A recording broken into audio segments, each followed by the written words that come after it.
Ordinary days, but special moments.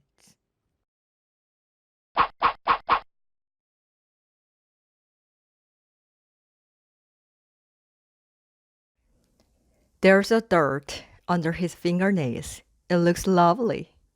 Small gaps between finger and nail where the lovely long nail has grown. Finally, I can see his nails growing and the dirt under his fingernails. I'm so proud of him. He started biting his nails at around 5 years old. It became a habit that grew worse and worse. He was even biting the skin around his nails, so much that the skin was red and swollen. Sometimes I tried to get him to stop by scolding him. Other times I tried to sweet talking him. I tried anti-nail bite polish with a bitter taste and bought a tiny cube he could play with. But none of these strategies worked. The repeated battle with Jay's nail biting habit made me feel anxious. People would say it is because he's anxious and stressed. So, does that mean it was my fault? The guilt was crushing.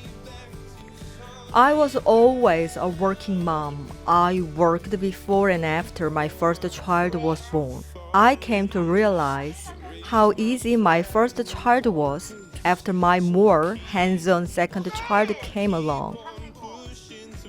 Jay was always agreeable, wearing whatever t-shirts I gave him and waking up easily in the morning. He always played nicely at daycare center until I was ready to pick him up. My marriage, taking care of my kids, and my career, I couldn't neglect any of them. I did my best to keep a balance between working, parenting, and my personal identity. When I was at home, I gave my children my full attention. When I was at work, I gave 100% to all of my projects and responsibilities. But it wasn't easy to find more work after the project I worked in.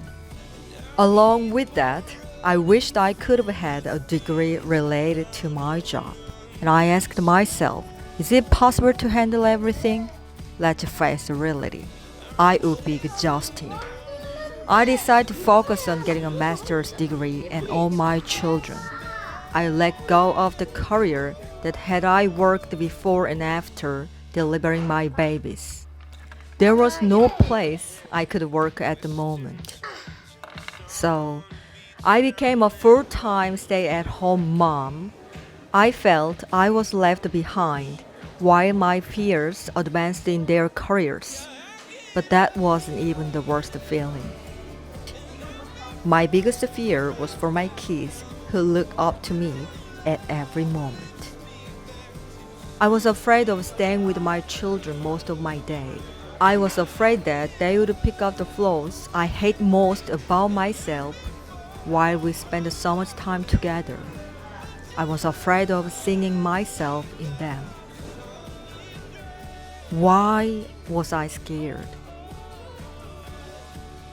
I came to know the reason. I was scared because I wasn't ready to love myself. I believed I did my best, but I didn't love myself.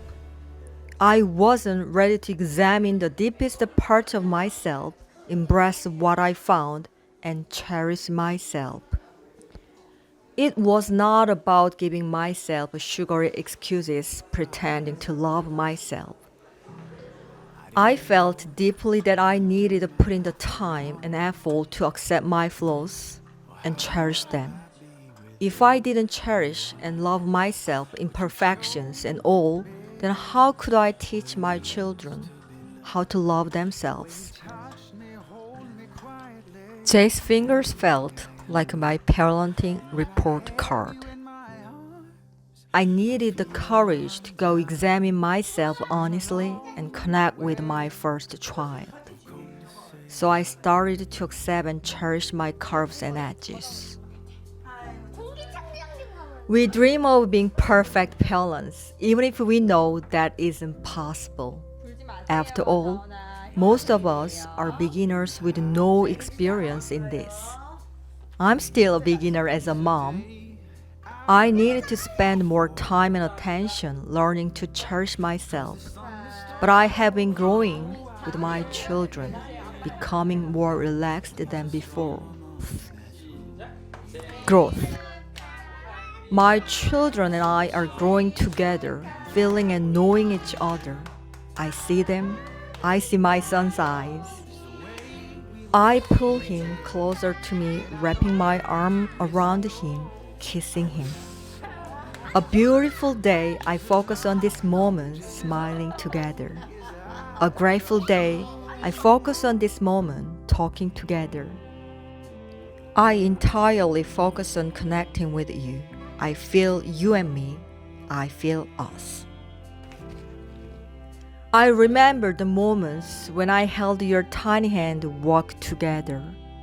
I remember the moments when I kissed your blushing cheek.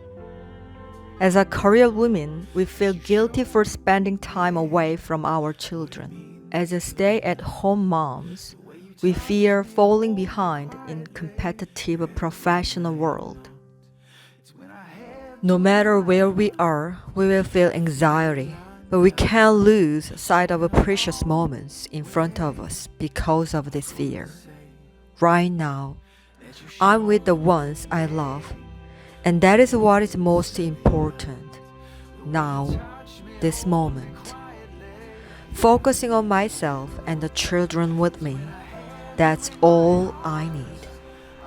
I feel my children close to my heart. Let's express our loves to our children as much as we can. Let's embrace its moment and express our warm love. I appreciated the great opportunity his ugly fingers brought. The sight of dirt under his fingernails brings me joy. A beautiful day filled with the cherry blossoms. I miss my late father. He was just like me, a beginner parent who wasn't the best at expressing his love. I wish I had realized this earlier so that I could have told him that I understand. I wish I could have shared the closeness and intimacy with him that I shared with my sons today.